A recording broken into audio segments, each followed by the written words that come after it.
Hello नमस्कार श्री स्वामी समर्थ। स्वागत आहे तुम्हा सगळ्यांचं माझ्या YouTube चॅनलवरती।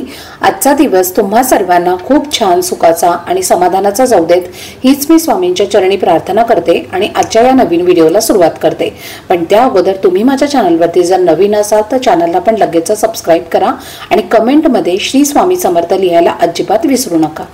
येत्या 10 जुलैला वार आहे गुरुवार आणि या दिवशी आलेली आहे गुरुपौर्णिमा।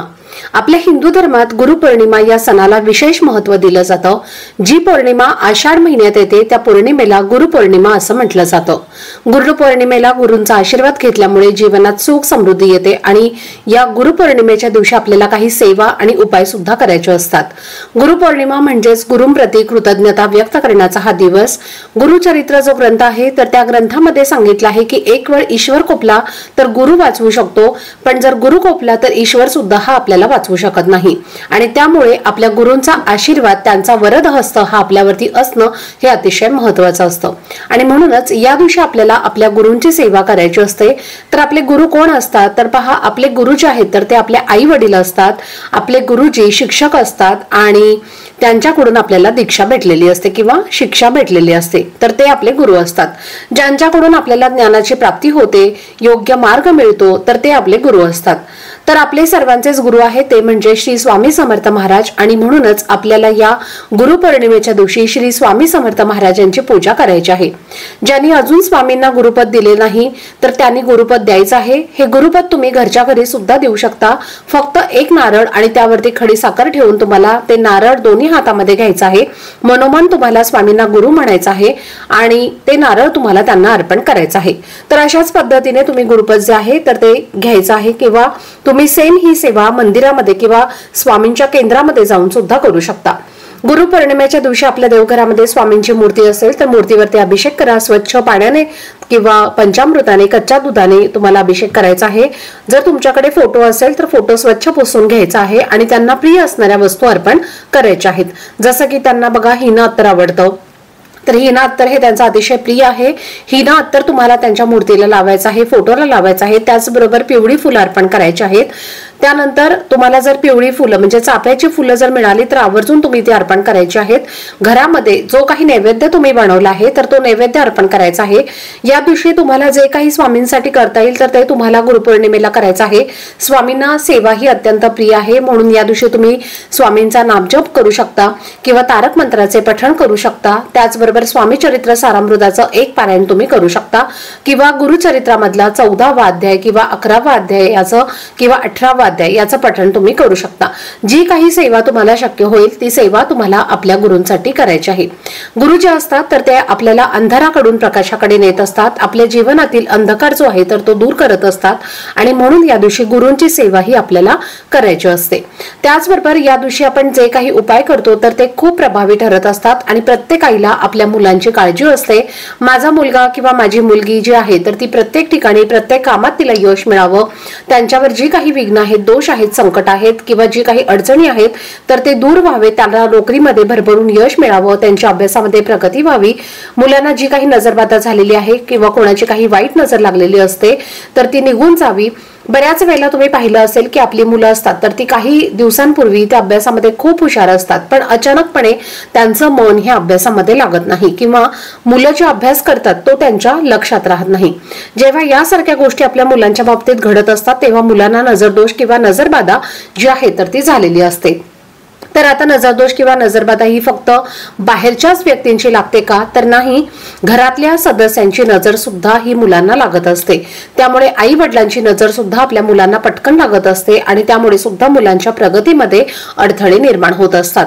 आणि म्हणूनच आपल्याला या गुरुपौर्णिमेला आपल्या मुलांवरनं अशा काही वस्तू ज्या आहेत तर त्या ओवाळून टाकायच्या आहेत। त्यामुळे मुलांचे सर्व विघ्न, दोष, अडचणी, संकट नष्ट होऊन मुलांच्या अभ्यासात प्रगती होईल आणि नोकरीत त्यांना भरभरून यश मिळेल।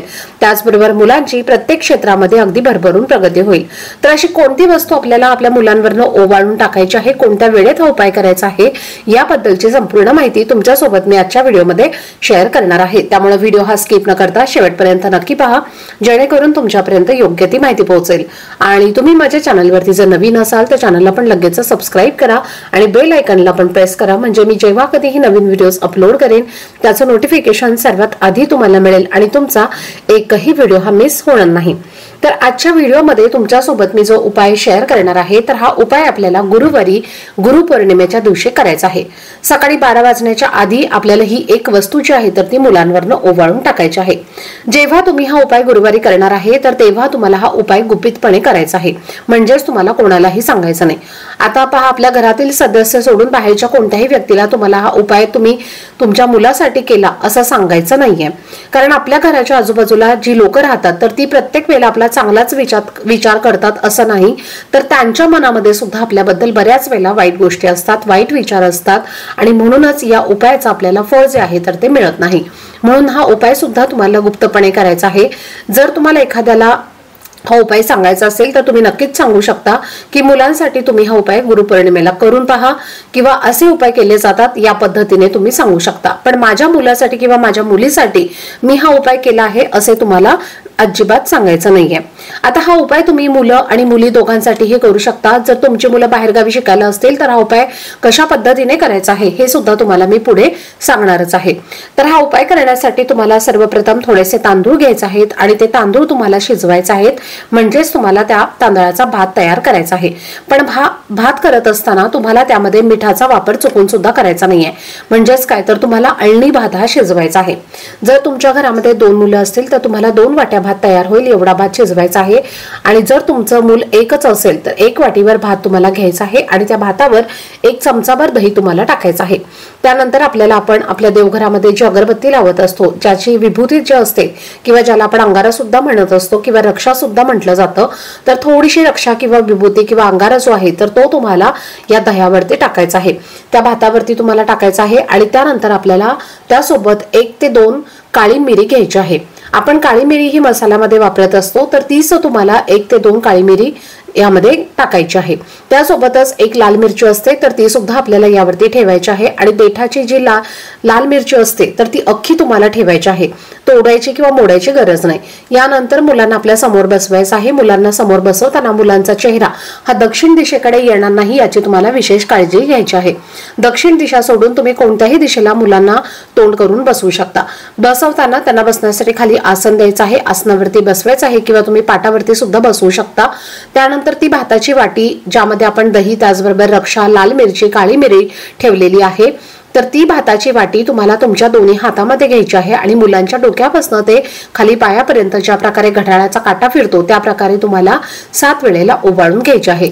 जेव्हा तुम्ही हा भाताचा उतारा करणार आहे तर तेव्हा तुम्हाला मनातल्या मनात म्हणायचं आहे की माझ्या मुलांना येणाऱ्या जाणाऱ्याची नजर लागलेली असेल, बाहेरच्यांची, घरच्यांची, ज्यांची कोणाची नजर लागलेली आहे तर ती निघून जाऊ दे, मुलांची भरभरून प्रगती होते, मुलांचा हट्टीपणा कमी होते असं तुम्हाला म्हणायचं आहे। किंवा श्री गुरुदेव दत्त, श्री गुरुदेव दत्त, श्री गुरुदेव दत्त हा मंत्र सुद्धा तुम्ही म्हणू शकता। 7 वेळेला हा उतारा करून झाल्यानंतर एक पेपर घ्यायचा आहे आणि हा उतरवलेला भात जो आहे तर तो तुम्हाला घेऊन एखाद्या झाडाखाली जायचा आहे आणि त्या झाडाखाली तो पेपर टाकून त्यावरती तुम्हाला हा दही भात जो आहे तर तो टाकून द्यायचा आहे। अशा ठिकाणी टाका की जिथे सहजच अगदी पक्षी किंवा कुत्रे येऊन तो भात खाऊन जातील। 2 मुलं असतील तर दोन्ही मुलांसमोर तुम्हाला हा सेम उतारा करायचा आहे। फक्त एकच महत्त्वाची गोष्ट तुम्हाला या ठिकाणी लक्षात ठेवायची आहे की एका मुलावरनं उतरवलेला भात हा दुसऱ्या मुलासाठी चुकून सुद्धा वापरायचा नाहीये। आता तुमची मुलं जर बाहेरगावी शिकायला असतील तर मुलांना तुम्ही व्हिडिओ कॉल करून तो उतरवून घ्यायचा आहे आणि अशा पद्धतीने तुम्हाला हा एक उपाय आपल्या मुलांसाठी करायचा आहे। आपल्या स्वामींच्या केंद्रामध्ये सांगितलेला हा उपाय आहे जो आपण प्रत्येक पौर्णिमेला करायला हवा, कारण मुलांना नजरदोषी खूप पटकन लागत असते आणि त्याचा परिणाम जो आहे तर तो मुलांच्या प्रगतीवर होत असतो। त्यामुळे आपण गुरुपौर्णिमेलाच नाही तर महिन्यातल्या प्रत्येक पौर्णिमेला मुलांसाठी हा उपाय करायचा आहे।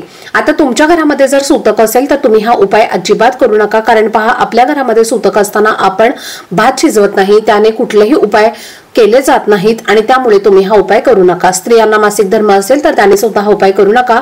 घरातल्या इतर सदस्यांनी, आजी आजोबांनी किंवा वडिलांनी मुलांसाठी हा उपाय केला तरीही चालेल। आजचा व्हिडिओ जर तुम्हाला आवडला असेल, माहितीपूर्ण वाटला असेल तर व्हिडिओला लाईक करा, चॅनलवरती नवीन असाल तर चॅनलला सबस्क्राईब करा आणि हा व्हिडिओ जास्तीत जास्त आपल्या फ्रेंड सर्कलमध्ये, मित्र परिवारासोबत शेअर करा। चला तर मग भेटूया अशाच एका नवीन व्हिडिओमध्ये। तोपर्यंत सर्वांना श्री स्वामी समर्थ।